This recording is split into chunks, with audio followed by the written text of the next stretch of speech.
And before we close up, I would just like to give a few remarks of my own. We've thanked a lot of people, like Amy and all the others who put a lot of time and effort into organizing this conference. But I personally would like to thank all of you because you not only showed up and brought yourself to the event, but you really brought who you are and were willing to share that personal information. You're willing to really engage and participate in the sessions and offer up that vulnerability that I could see from whatever I participated in. And so I wanted to thank you for being so willing to do that. Not only were the sessions active, I felt like I was participating, they were truly engaging, but another fun part was just walking around in the hallways, talking to all of you. I got a lot of highs, a lot of head nods, high fives. It was basically like everything I thought high school would be like, but wasn't. This was actually my first time emceeing anything of this size. I'd done maybe small things, but this was a completely new experience, and I thank Amy for the opportunity. And it was, I'm not going to lie, pretty nerve-wracking, but it was very rewarding. I would definitely do it over again if I had the opportunity. And I learned a lot from doing this, and so I would like to share maybe two of the main things that I took away from being able to be the MC here. The first is that I had a wonderful false entitlement to confidence. You know, in the beginning of the conference I said, when you get here, try and reach out to new people, exchange phone numbers, whatever it is, and talk to new people and do all that. And I said that from a position of having not really lived that same advice in the conferences I've been to. You know, I would stick around with a couple people that I recognized, or maybe that one super energetic guy that always approached me, and I would be comfortable talking to him. But taking the role of MC, you know, I stepped into it with kind of a new approach. I decided I'm going to go sit down at a table of people that I don't know and introduce myself. And part of that is because I had the ethos of that little, like, it's right here, this little blue ribbon thing. And I'm like, okay, I got a blue ribbon, right? That means that I can talk to people and maybe I'll have a little step up. And so I did that. I went and I met new people.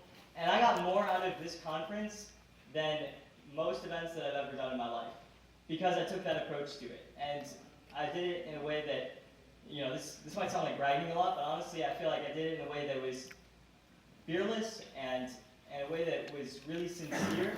And I think that anybody could do that. And you don't have to be MC or a presenter or have a badge. It's just in the mindset that you take to the event.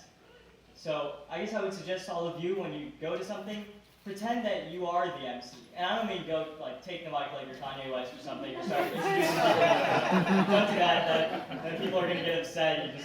You might even get kicked out. But what I mean is, go and I think part of the job of the MC is not just to, you know, rally the crowd or address the crowd in a group, but also to work with people individually and try and ensure that everyone's having a good time, people are getting out of it what they can. If you see someone sitting on their own, try and engage them in conversation. And the more I think about it, that should not be the role of exclusively the MC, but any participant.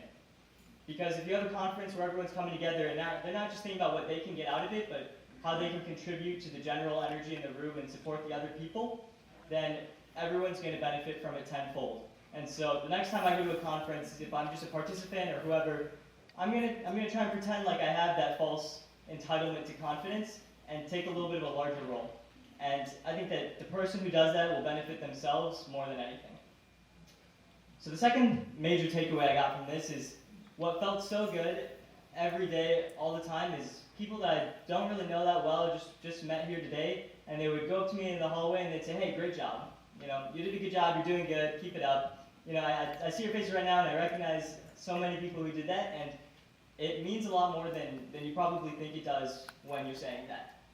Because just that little notion that, you know, you did a good job, all I did was introduce somebody and read off of a piece of paper. But the fact that somebody else can appreciate that and support that, it gave me a lot of confidence, and it helped me keep going to be that kind of MC that I was just saying.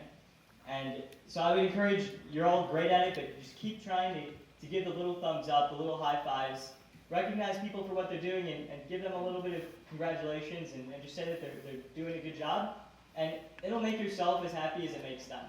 Because it feels good to compliment people and it feels good to support them. Because, you know, this whole idea of self-employment in the arts, it's not easy. You know, if you're trying to be self-employed in the arts, it takes a lot of drive, it takes a lot of motivation.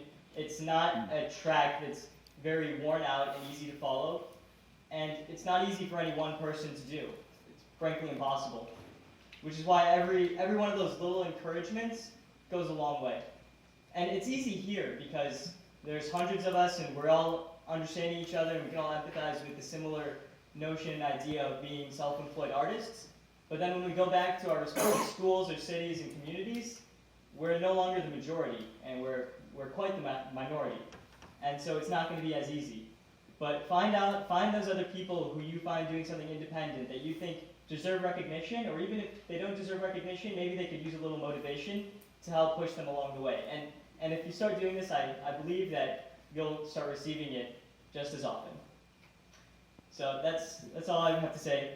Go out there, wherever you are, try and find people that could use the help. Try and be an active member of whatever community you're a part of, and we'll all get there together. Thank you.